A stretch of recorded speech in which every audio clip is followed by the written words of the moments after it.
Reporte 10. Entrevistas y comentarios con los personajes de la política, la economía, la sociedad, la cultura y el deporte que inciden en la vida de quienes habitamos en la península. Reporte 10, conducido por Lilia Arellano, Abelardo Martín y Francisco Rodríguez. Periodistas con 4 décadas de experiencia en prensa, radio y televisión nacionales. Reporte 10. Comenzamos. ¿Qué tal? Buenas tardes. Gracias por estar con nosotros en Reporte 10, en ausencia de Francisco Rodríguez, a quien mandamos un afectuoso saludo. Les saluda Edgar Morín.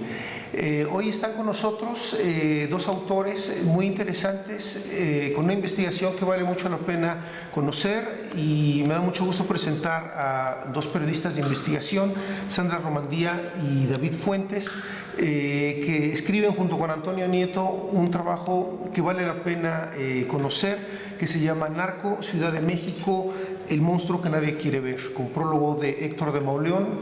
Bienvenidos, gracias por estar con nosotros. Gracias por la invitación. Y algo que valdría la pena que se conociera y que es muy importante que sucede en la investigación que hacen, es que dan cuenta de los hechos más relevantes de los últimos 10 años. Y quizá uno de los elementos por donde valdría la pena comenzar es este proceso de la negación. Y estamos hablando básicamente de 2 gobiernos específicamente, donde el asunto de la seguridad se manejó de varias formas. ¿Por qué se da este proceso de negación y qué sería lo más relevante que la negación estaría mostrando? Bueno, esto de la negación es muy importante porque fue a partir de esa pregunta de si es verdad lo que nos están diciendo, por lo que nació este libro, ¿no? Pues llegó un momento nosotros platicando que era absurdo que Mancera, porque es cuando se planeó, que Mancera siguiera diciendo que en la Ciudad de México no operaban grupos de narcotráfico, que eran pandillas, que eran pequeños grupos, que eran unos muchachitos, que eran casos aislados. Ya nomás como periodista, cuando alguien te empieza a decir, yo siempre digo esto cuando doy pláticas o talleres, un político empieza a decir son casos aislados, ya ese discurso suena raro. Porque cuando te das cuenta que los casos aislados los empiezas a juntar y empiezan a tener sentido, pues es la historia que no nos quieren contar. Entonces esta negación se debe a muchas razones, ¿no? Una puede ser, por supuesto, mantener el control político de la ciudad como una ciudad que está bien, que es un oasis dentro del desastre que es el país, y les convenía más negarlo y decir que eso no estaba pasando. Por un tema de interés político, por supuesto, por un tema, por supuesto, también de no querer verse ineficientes ante pues, una evidente falta de estrategia, sea por omisión o por colusión. Y la tercera es eso, por una posible colusión, y no digo de un político en particular, sino de un sistema incapaz absolutamente de atacar al monstruo que es, como bien se llama el libro, el monstruo que nadie quiere ver, Narco CDMX. Y es como viene esa negación. Y a partir de ahí nosotros pues, nos preguntamos, ¿es cierto, no es cierto? Digo, ya sabíamos que no era cierto, pero había que contarlo. Y había que contarlo con historias y había que contarlo con tiempo atrás. Es decir, con un regreso, como bien dices, una década atrás, para poder explicar qué es lo que está pasando en la ciudad y tomar ese discurso oficial que es era el de la negación. Ahora, en cuanto al caso de la obra Canciller, hay algo que es muy interesante porque él compra, digamos, la política de tolerancia cero, que también se vende tanto a gobiernos de izquierda como de derecha. Y en este proceso, digamos, ¿qué negación sería como característica de ese momento en particular con el ahora Canciller? Pues fueron esas 2 últimas administraciones los que, como bien lo comentas, ¿no? Esa negación sistemática, pero sobre todo en aceptar que había un problema grave en la ciudad, ¿no? Que estaba gestando un problema grave en la ciudad, no solamente en los barrios populares como Tepito, ¿no? O Iztapalapa, por ejemplo, que siempre han cargado con ese estigma. A partir de esos 2 puntos se empezó a generalizar la violencia, ¿no? Empezamos a darnos cuenta de que ya había venta de drogas sistemática práctica en los antros de la zona rosa, de la Condesa, en Polanco, y pues que era más constante la presencia y que ya todo el mundo sabía dónde ir a comprar, que ya todo el mundo sabía que si te agarraban con algunos papelitos o con pequeñas dosis no te iba a pasar nada, y a partir de ahí empezó a crecer ese problema. Cuando las autoridades o cuando ya las familias de algunas de las víctimas o cuando empezaron a dar ciertas luces de que estaba pasando algo, a ellos se les hizo fácil decir es la Ciudad de México, no pasa nada. Tenemos un ejército que es la Secretaría de Seguridad Ciudadana, tenemos 2.000, 3.000, 4.000 cámaras, aquí no se nos va a escapar nada, es una ciudad cosmopolita donde pues bueno, hay turismo, no puede ser que en la zona rosa o en Polanco pueda existir ese tipo de situaciones porque como bien lo comenta Sandra, ¿no? Uno es el poder político y otro también es el poder económico, pues a la Ciudad de México no le convenía compararse o estar al nivel de Monterrey, por ejemplo, de Ciudad Juárez, de Michoacán, donde la situación era muy violenta y muy complicada, ¿no?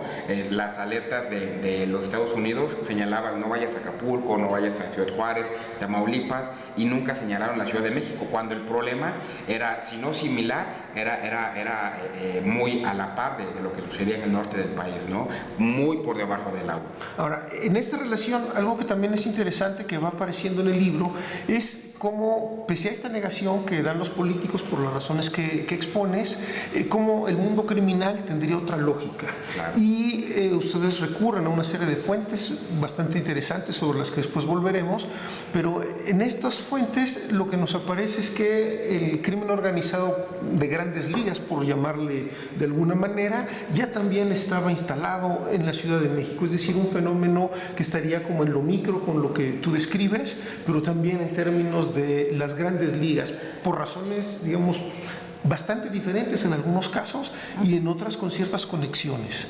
¿Qué es en ese sentido lo que estaría pasando en estos 10 últimos años con ese crimen organizado de grandes ligas? ¿O qué encuentran en esta relación? O sea, mira, nosotros contamos y una de las historias que más ha llamado la atención es cómo la Barbie funda la Unión de Tepito, que valga decir que ha sido uno de los grupos más fuertes en la ciudad, aunque últimamente han dado con algunos objetivos, pero siguen existiendo y han sido los grupos más fuertes en cuanto a que pasaron de ser simples narcomenudistas para realmente ya abastecerse de líneas de producción de droga, tener narcolaboratorios, tener capacidad de fuego, diversificar sus delitos. Entonces, uno de los capítulos que nos esté viendo, lo podrá leer cuando compre el libro, describimos esta historia de cuando la Barbie llega a Tepito y que es en el 2007 aproximadamente. No, es 2010. Perdón. Sí, se nos fue el dato, pero... Cuando llega la Barbie a Tepito, hace unos años atrás, casi una década, fue meses antes de que lo detuvieran, y él dice...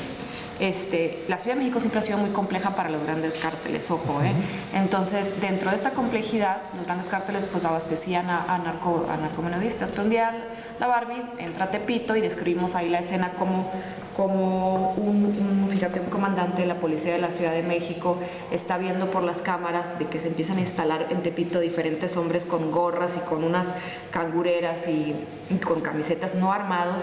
Dice, qué raro, algo está pasando aquí. Los vieron instalarse poco a poco, unos llegaron en un camión, otros llegaron en vehículos particulares. Entonces ese día fue muy importante para Tepito porque estos hombres se colocan de manera estratégica como para vigilar algo y el comandante está viendo y dice, ¿qué pasa? Entonces empieza a hablar a sus contactos y a sus policías y sus policías le dicen, no sabemos qué pasa, no nos podemos detener ni nada porque no está haciendo nada malo, lo único es que es algo raro. Bueno, él después se entera, y nos enteramos todos ahora en el libro, que ese día se organizó la Unión de Tepito. La Barbie juntó a las familias que históricamente se habían dedicado a narcomenudeo para decirles, a ver, tienen que ser más fuertes, tienen que ser solo una unión, por eso es el tema de la unión, tienen que administrarse como cártel ya, tienen que tener líneas de producción grande, yo les voy a ayudar, pero tienen que hacer esto, otro, y organizarse ya con una estructura mucho más poderosa, mucho más fuerte. ¿Qué pasa? La Barbie lo detienen después y la Unión de Tepito ya estaba formada y crece, ¿no?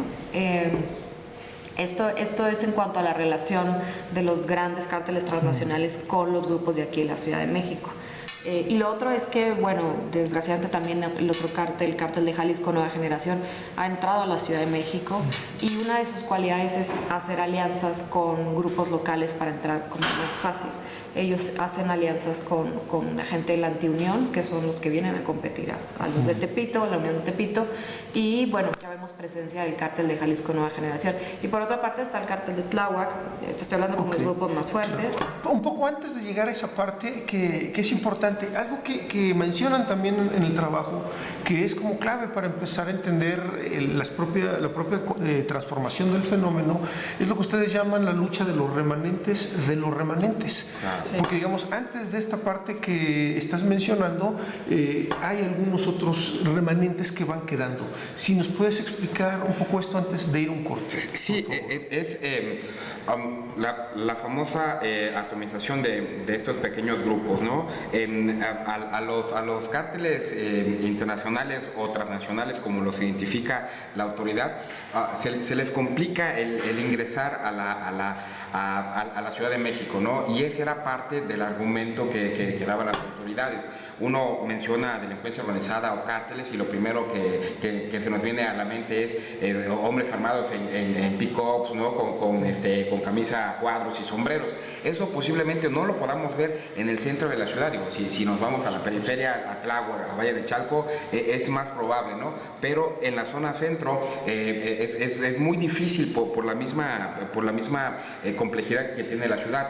Pero eso fue lo que ayudó a esos pequeños grupos a mantenerse y a crecerse, ¿no? Que fueron creciendo de manera muy dispersa, que fueron amasando fortunas de manera muy discreta, muy aislada y provocó precisamente lo que comentas, ¿no?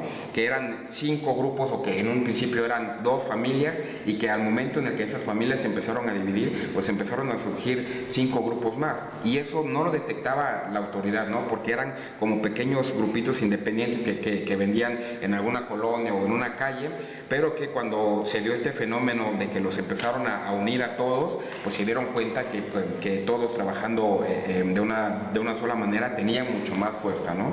Y fue cuando ya empezaron a tomar realmente el control de la ciudad, que empezaron a decir, vamos a hacer esto, vamos a vender esta zona, vamos a tener esta red de distribución, vamos a trabajar con tales policías, podemos ordenar a tales policías, y ya para cuando se dieron cuenta o los quisieron frenar, pues simplemente ya no pudieron, ¿no? Muy bien, pues vamos a una pequeña pausa comercial y regresamos en un momento con ustedes. En un momento regresamos a Reporte 10.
El Plan Municipal de Desarrollo 2016-2018 consolidará el desarrollo de Isla Mujeres. A través del eje rector Isla Mujeres con calidad de vida, serán dignificados los centros de población mediante la planeación urbana, gestionando ante las instancias correspondientes el equipamiento e infraestructura acorde a sus necesidades.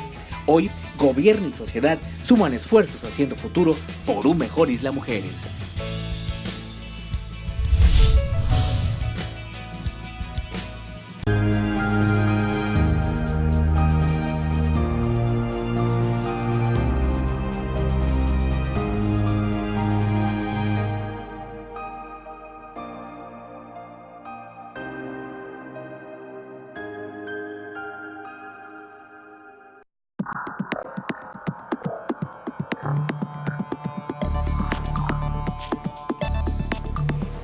Bien, pues estamos de regreso en Reporte 10 y para retomar un poco este asunto de cómo fue floreciendo el narcomenudeo primero y después cómo en algún momento estos grupos incipientes de los que Sandra nos hablaba comienzan a no solo a atomizarse, sino a pelearse entre ellos, y algo que también es interesante, es decir, pasan a un crimen organizado propiamente parasitario, que además es muy redituable y que además se reproduce de muchas formas.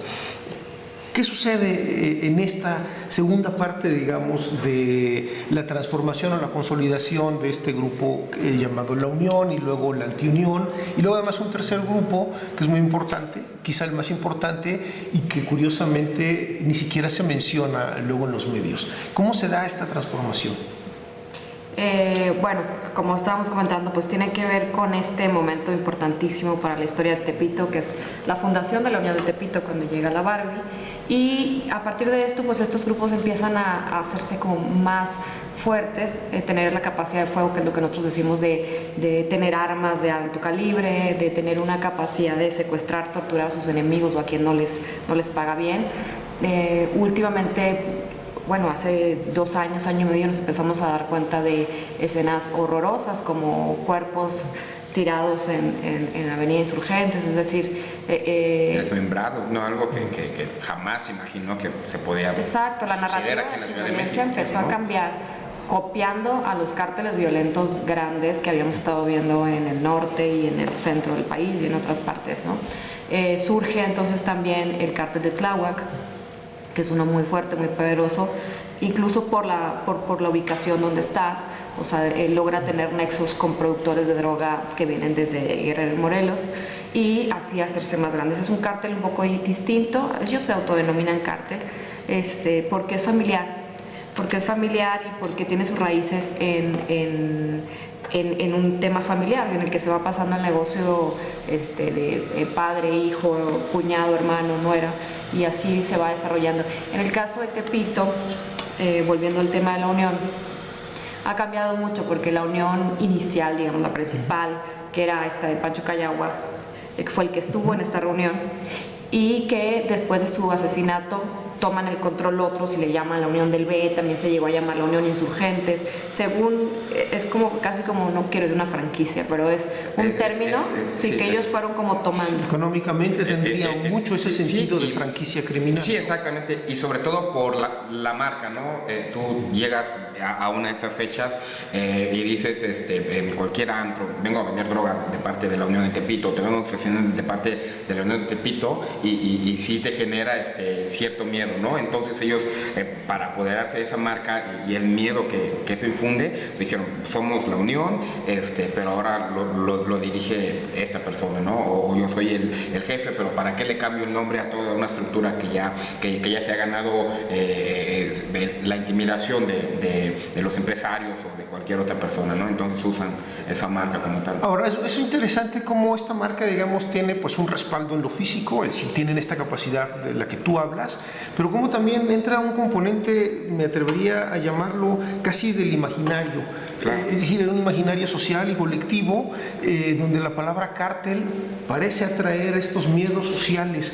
Pienso en un texto de su prologuista de Mauleón, que se llamaba El Cártel del 6, ¿no? O que tenía que ver con el Cártel del 6, que era una vecindad donde históricamente, pero bueno, las pistas que dan, pues finalmente pues es una familia, claro, un grupo micro, como existen todavía muchos en la ciudad, dadas sus propias características, ¿no? Y ese es uno de los principales problemas que se le debe achacar a la autoridad, ¿no? Precisamente eso, como lo comentas, es decir, igual y en algún principio eran 2 familias o 3 familias. El problema es que es mucho más fácil atacar a esas 3 familias o a esas 3 personas o a esos 3 jovencitos que conseguían la droga de alguna manera, que lo compraron por X, Y y Z. Era mucho más sencillo frenar esa situación a decir, pues aquí no pasa nada, y no son cárteles, y efectivamente a lo mejor no eran cárteles en un principio, pero si los dejas trabajar 10 años en la impunidad, ganando lo que ellos quieren, corrompiendo a quienes ellos quieren y cometiendo actos de barbarie impresionantes, ¿no? Como la desaparición de los 13 jóvenes de un bar aquí en la zona de Reforma, a unos metros del consulado, ¿no? Es decir, levantaron, como se dice comúnmente, a 13 personas de un bar, y la autoridad todavía, a pesar de eso, dijo no pasa nada, son unos problemas entre chicos, no está involucrado ningún cártel, no hay nada, y la familia fueron los que empezaron a exigir justicia. Si la familia no sale, nadie se hubiera enterado de eso, y eso lo mismo sucede y ha sucedido en Veracruz, en Ciudad Juárez, en Tijuana. Es decir, es la misma manera, es un solo patrón en la que están operando. Entonces, ¿por qué allá se le llama cárteles y por qué aquí no se les puede llamar cárteles? Algo que es interesante también en la obra, en esta investigación, que vale mucho la pena, es dar cuenta de cómo se van generando estas redes de colusión de las que ustedes hablan. Y recientemente, con las nuevas autoridades, hay un acto, digamos, muy mediático, este decomiso a un grupo de la Unión, donde vuelve a aflorar el problema de la colusión, y que además ahora con las redes sociales y el internet aparece casi cotidianamente. Recordarán también la imagen de unos policías judiciales recibiendo billetes de 500 pesos. Estas redes de colusión obviamente no cambian por decreto. ¿Cómo se están reacomodando con un cambio de gobierno que además mostraría otra serie de problemáticas? Híjole, pues es que es muy buena pregunta. Para que esto sucediera, lo que nosotros les estamos contando en el libro, tuvo que existir una corrupción en los tejidos más profundos de la policía capitalina, que las hay y están. Que llegue una nueva administración y que diga que va a combatir y que diga que no es de la noche a la mañana. Hay un cambio en el discurso de esta administración, lo cual es cierto, que admiten por primera vez que, bueno, sí, aquí opera el narcotráfico, hay grupos de narcotráfico que hay que temerlos y hay que atacarlos, tal y tal. Llega García Harfuch ahora al mando de la Secretaría y hace operativos como pero pues luego se da cuenta que los policías siguen coludidos, ¿no?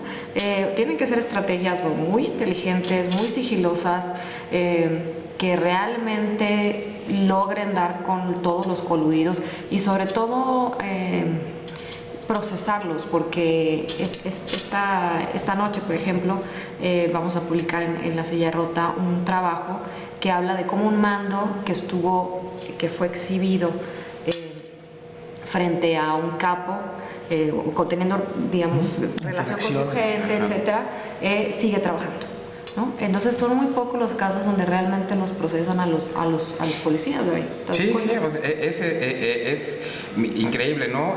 Del video, por ejemplo, en el que mencionas, donde sí se ve claramente que un mando de la Procuraduría Capitalina, un comandante, recibe dinero de otro, sigue trabajando, ¿no?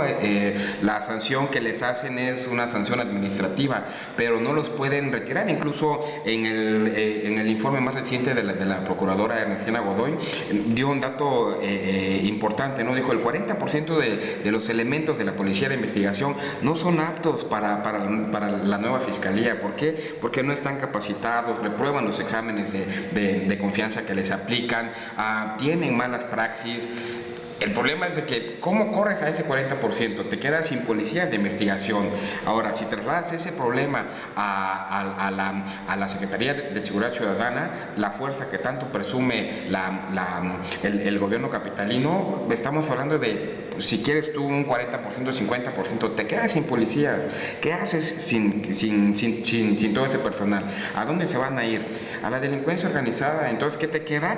Pues entre que los quiero arreglar y entre que me hago menso para que no me quede yo sin policía, ¿no? Lo que le hicieron al nuevo jefe de la policía, a Omar García, fue un ejemplo claro de quién manda, ¿no? Le dijeron: pues podrás venir de la Policía Federal y podrás aplicar la inteligencia, pero los operativos y los que están en la calle somos nosotros. y ellos son los que mandan, ¿no? Omar tenía otra idea, dijo, pues voy a llevar a la Marina, voy a dar un golpe espectacular, y se dio cuenta que los policías de base son los corruptos. ¿Qué vas a hacer con eso? Hay algo interesante en lo que dicen del nuevo jefe de la policía. Bueno, primero está el asunto de cómo la izquierda que ha gobernado ha tenido el problema para formar sus propios cuadros.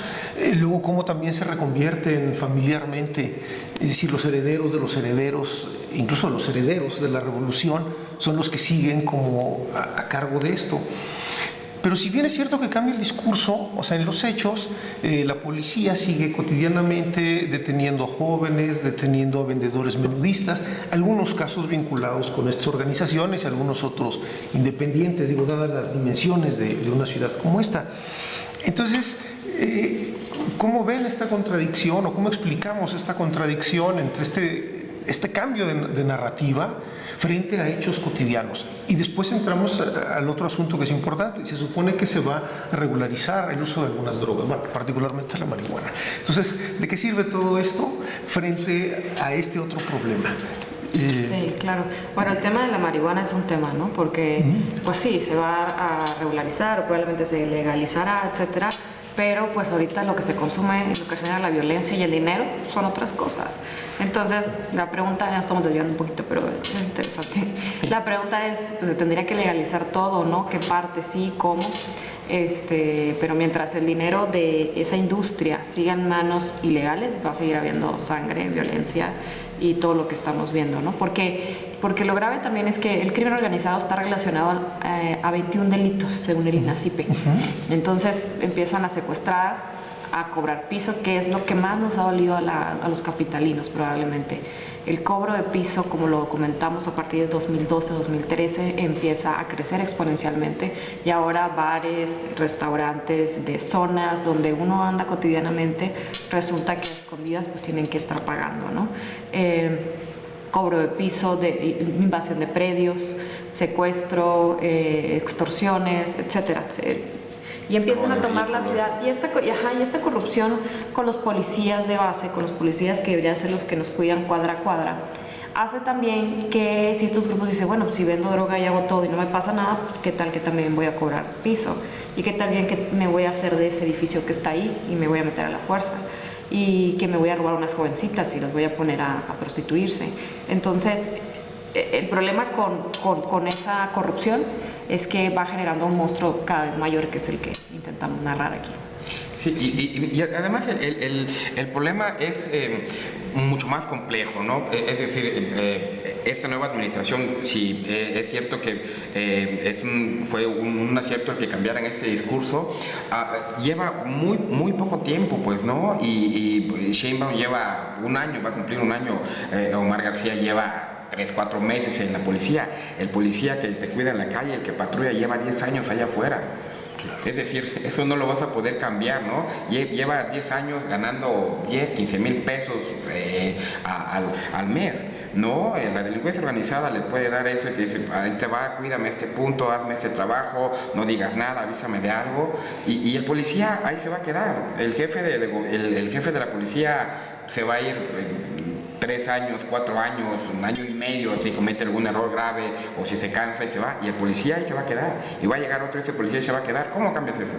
No es tan sencillo, es un problema de verdad grande, complejo, que tiene que ver desde mejorarle los salarios, desde capacitarlos mejor, desde que el uniforme sea respetado aquí en la Ciudad de México, ¿no? Los videos que vemos cuando cualquier mujer o cualquier persona o cualquier joven maltrata a un policía y el policía se queda impávido, no, dice, ¿yo qué hago? Porque si te detengo, te levanto la mano, me corren o me castigan a mí. Entonces el policía dice, bueno, pues que me golpeen, que me humillen, que me escupan, y mejor recibo dinero y hago como que trabajo. Es un problema de verdad grande el que tiene la Ciudad de México, ¿no? Bien, pues para entender un poco más de este problema, regresamos después de un pequeño corte. No se vayan. En un momento regresamos a Reporte 10.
El Plan Municipal de Desarrollo 2016-2018 consolidará el desarrollo de Isla Mujeres. A través del eje rector Isla Mujeres con calidad de vida, serán dignificados los centros de población mediante la planeación urbana, gestionando ante las instancias correspondientes el equipamiento e infraestructura acorde a sus necesidades.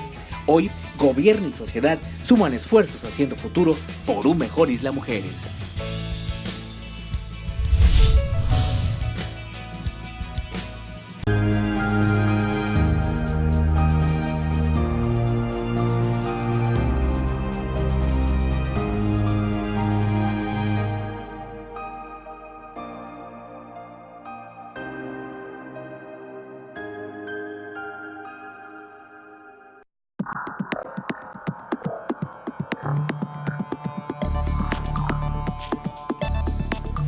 Bien, pues gracias por continuar con nosotros y para tratar de entender la complejidad que tiene el fenómeno, hay algo que aparece en el libro que vale la pena que por supuesto lean, es el asunto del perfil de esta nueva generación de jóvenes. ¿Quiénes son? ¿Por qué se hacen pasar por quienes no son? Sí. ¿Y cómo se ha transfigurado este propio relevo generacional, es decir, de la generación de Callagua y compañía a estos nuevos? ¿Qué pasa con los jóvenes? Sí, es interesante porque el perfil de los grupos, sobre todo los de la Unión de Tepito y los de la Antiunión en la Ciudad de México, son de edades mucho más jóvenes. Hay líderes que están rozando los 20, 20 y tantos, y eso debería preocuparnos como sociedad y preocupar a las autoridades, porque ¿qué está pasando con esos jóvenes que en lugar de estar estudiando están como líderes? Es decir, nosotros sabemos que hay jóvenes en el resto del país que ayudan a los cárteles y que son halcones y que son sicarios y todo esto, pero los grandes líderes, digamos, las edades son un poquito más altas. En la Ciudad de México es este fenómeno, son muy jóvenes, usan ropa, digamos, con la que tratan de entrar a cualquier antro como cualquier persona, o sea, como cualquier hijo de vecino, se camuflajean muy bien, se mueven muy bien en estas sociedades, digamos, de las zonas turísticas de la ciudad, y han sabido como muy bien manejar ese perfil. Esto nos habla también de que ellos atraen a sus parejas jóvenes, a sus novias, y esto está sentado en expedientes e historias que hemos podido ver, en las que ellas terminan involucradas en todo este trasiego, venta, distribución y todos los demás delitos que ya mencionamos en los que están metidos en la ciudad. Es un perfil distinto y debería de preocuparnos, por supuesto. Y nada más como para hacer una referencia, hay que recordar en los lugares en donde se agarraron a los líderes de la Unión, ¿no? En departamentos súper exclusivos en Santa Fe, a David García Ramírez, el Pistache, por ejemplo, ¿no? Que todo el mundo lo veía como un empresario joven, iba a las tiendas y se gastaba en un día 200, 300 mil pesos, ¿no? Con su novia. Entonces el entrar en ese círculo también les facilita a ellos el pasar desapercibidos, ¿no? A pesar de que empezaron en zonas o en barrios marginales, Tepito, Iztapalapa, Gustavo Madero, terminan en otro tipo de lugares para poder infiltrarse, ¿no? Y para poder decir, bueno, pues yo traigo carros, traigo muchas mujeres porque soy un empresario, ¿no? Y al final de cuentas te das cuenta que pueden ser tus vecinos, ¿no? Y no te enteras, pues. Sí, es algo importante, perdón que interrumpa, porque durante muchos años supimos que en Tepito podías conseguir drogas, armas, etcétera, que ahí se manejaba todo, y de ahí salían los distribuidores, ¿no? Pero ahora están realmente en varias zonas residenciales, turísticas, de consumo, viven ahí, consumen ahí, hacen su vida ahí, tienen control sobre los bares de ahí, sobre los restaurantes de ahí. Esa es un poco también la diferencia del fenómeno que nos debe preocupar y que viene atacando a la ciudad, digamos, en los últimos años. Describen, de hecho, en el libro hay una parte muy interesante, como un joven que primero merodeaba, después se instala un día de buenas a primeras en la caja de un restaurante, sabe sacar muy bien las cuentas, y a partir de ahí imponen un porcentaje. Eso es importante, pero hay una parte que queda como más invisible y que me parece incluso más trágica todavía, y que tú la mencionabas, son adivas.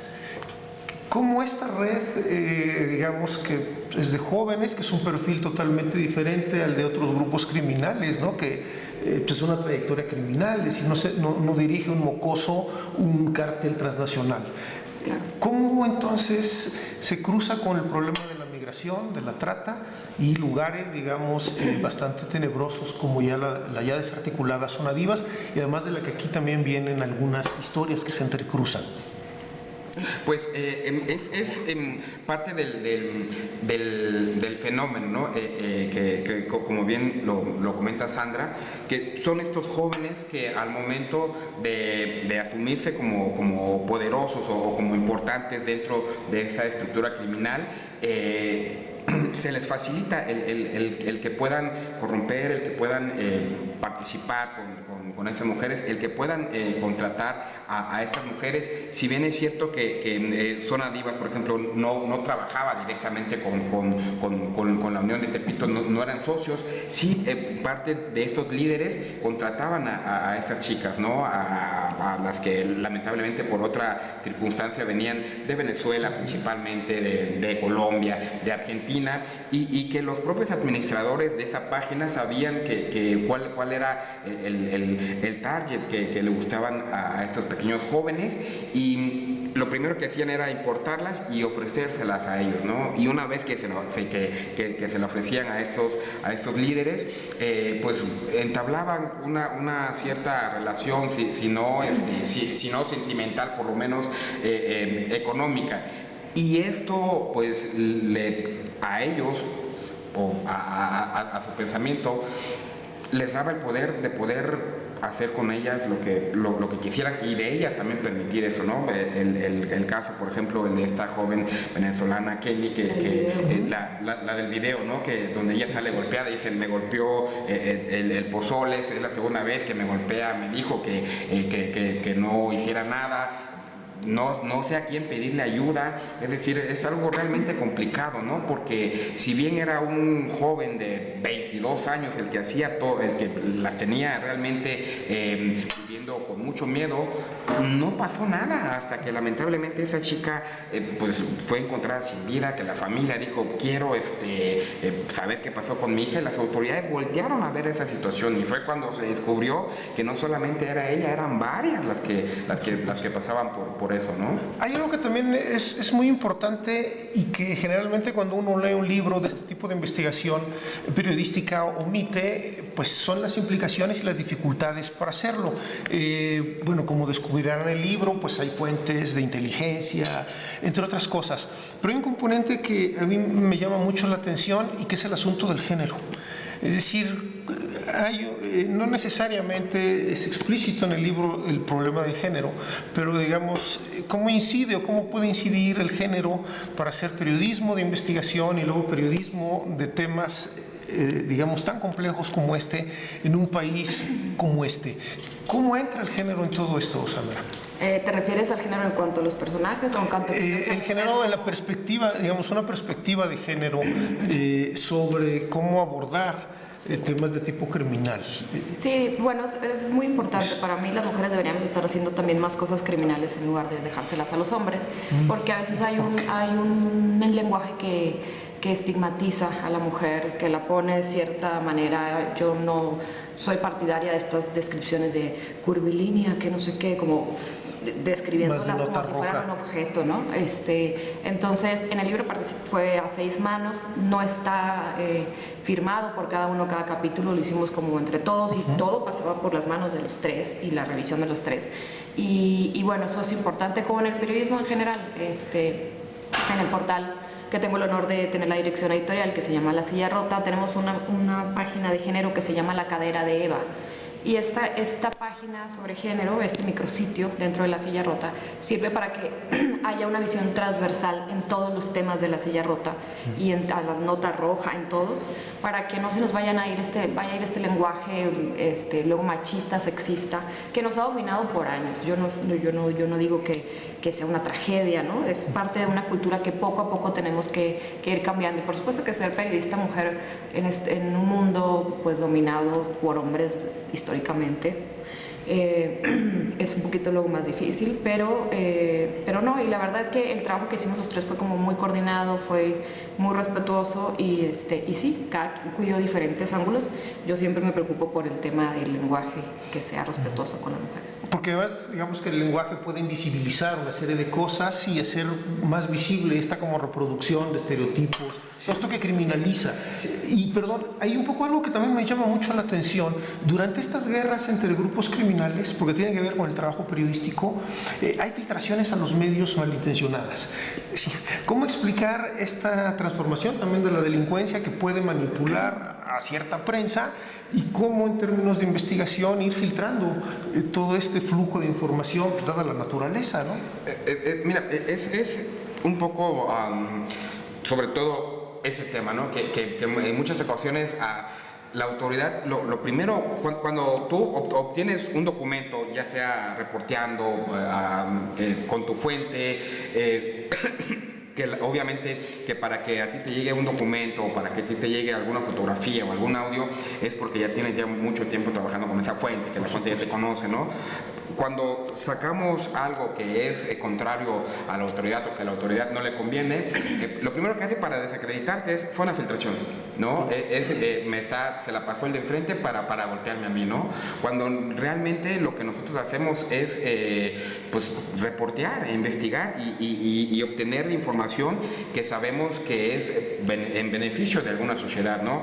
Algún documento donde pueda exhibir corrupción entre autoridad y delincuentes, algún audio donde se revela algún dato importante, y eso es muy complejo, ¿no? Porque uno como reportero, como periodista, pues quiere obtener esa información, pero si nosotros la tratamos de obtener de manera oficial, es mucho más complejo, ¿no? Porque, y en eso Sandra lo sabe, quieres meter documentos vía transparencia y te dicen, te respondo en 2 años, ¿no? O esta información está reservada para 6 años. Y dices, entonces ya para 6 años, ¿ya para qué me va a servir a mí? Y ese es un trabajo que nosotros hacemos y que a la propia ciudadanía sí le beneficia, ¿no? La ciudadanía no dice, o tu lector o el que compra el periódico o el que te lee en internet no dice, ay, se lo dio fulanito, no, dice, esta información es importante. El primero que te desacredita es la autoridad, te dice, es una filtración y no tiene validez, pero vamos a ver qué es lo que pasa, ¿no? Ahora, para nosotros fue muy importante, en el caso del libro, y lo es en nuestra práctica normal, por supuesto, no publicar cosas que solo vienen de un documento o que solo vienen de una fuente, sino buscar a fuentes contrarias que nos digan, oye, ¿será cierto? ¿Tengo esto? No, pues sí, es cierto. Corroborar. Lo que no podemos corroborar, al menos con 3 fuentes distintas, no se publica. Entonces, en este caso, a lo mejor ustedes lo pueden ver, queridos televidentes, es un libro delgado. Lo leen muy fácil y rápido, porque publicamos solo lo que realmente estuvimos seguros y que pudimos cotejar. No creemos en esto de, híjole, nos lo pasó y rápido, es verdad. No, es como muy importante que aunque se nos mueran las manos por escribirlo y publicarlo, poderlo cotejar. Que además es algo como importante que va distinguiendo, ¿no? Toda esta información falsa en redes que circula del periodismo, es decir, que contextualiza y que se toma un tiempo para investigar. Entonces, bueno, como podrán ver, es un libro bien investigado que cuida este asunto del lenguaje. Y dentro de todo esto hay algo, además del trabajo colaborativo, que vale la pena, que nos habló un poco Sandra de algunos de estos grupos. Los más visibles mediáticamente pues son estos jóvenes por todo lo que han dicho, y sin embargo, como pasa casi siempre con el crimen organizado, digamos, de grandes ligas, atrás hay personajes y hay redes de colusión. Sí. Y me parece que tú trabajaste en particular un caso que además muestra cómo las cárceles son parte de este circuito de lo criminal, que no ha cambiado en lo absoluto. Sí, hay que recordar también que no se puede creer el crecimiento de alguna célula criminal sin la corrupción y sin alguien detrás me refiero a alguna autoridad, ¿no? Para citar un ejemplo rápido, por ejemplo, lo que sucedió cuando abatieron al famoso Ojos, el líder del cártel de Tláhuac, ¿no? Que la autoridad y Mancera incluso decía, no, aquí no pasa nada, en Tláhuac no pasa nada, publicamos lo de Ciudad Universitaria y lo negó también.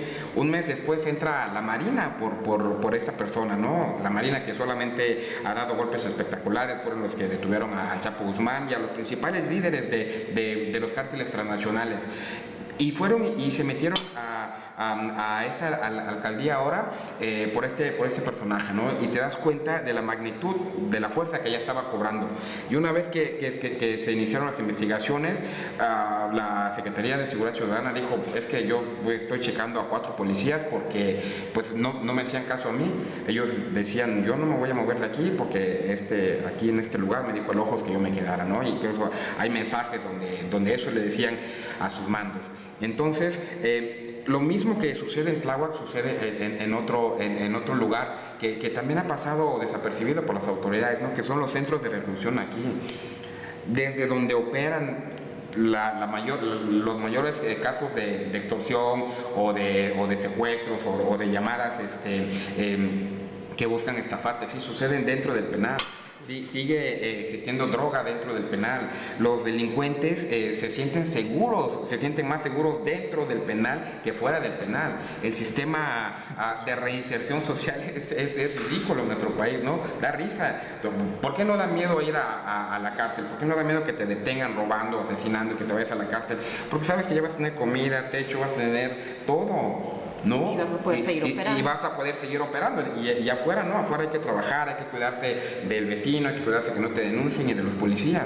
Entonces, otro ejemplo, regresando a eso, los líderes de la Unión de Tepito están en una cárcel de mínima, si no es que de mediana seguridad aquí en la Ciudad de México, y el gobierno capitalino tiene una batalla legal con los abogados de estos tipos para decirles, son gente peligrosa, han causado mucho daño ahí, llévenselo a un ceferezo. Pues no. Y están aquí, ¿no?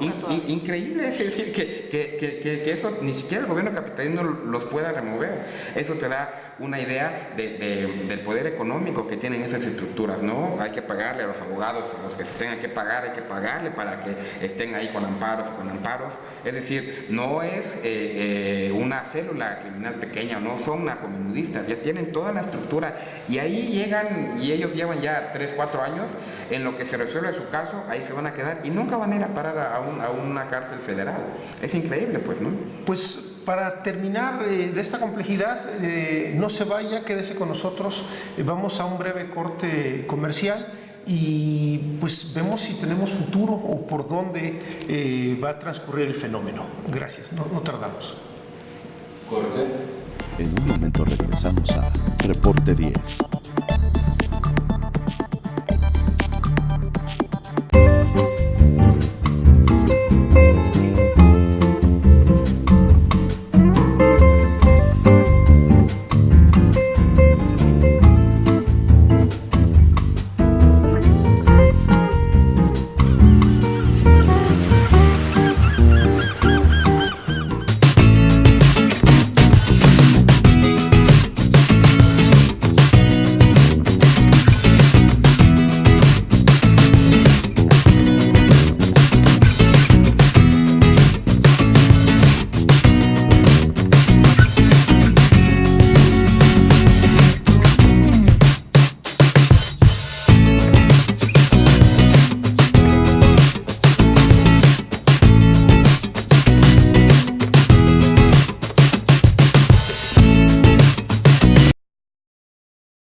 El Plan Municipal de Desarrollo 2016-2018 consolidará el desarrollo de Isla Mujeres. A través del eje rector Isla Mujeres con calidad de vida, serán dignificados los centros de población mediante la planeación urbana, gestionando ante las instancias correspondientes el equipamiento e infraestructura acorde a sus necesidades. Hoy, gobierno y sociedad suman esfuerzos haciendo futuro por un mejor Isla Mujeres.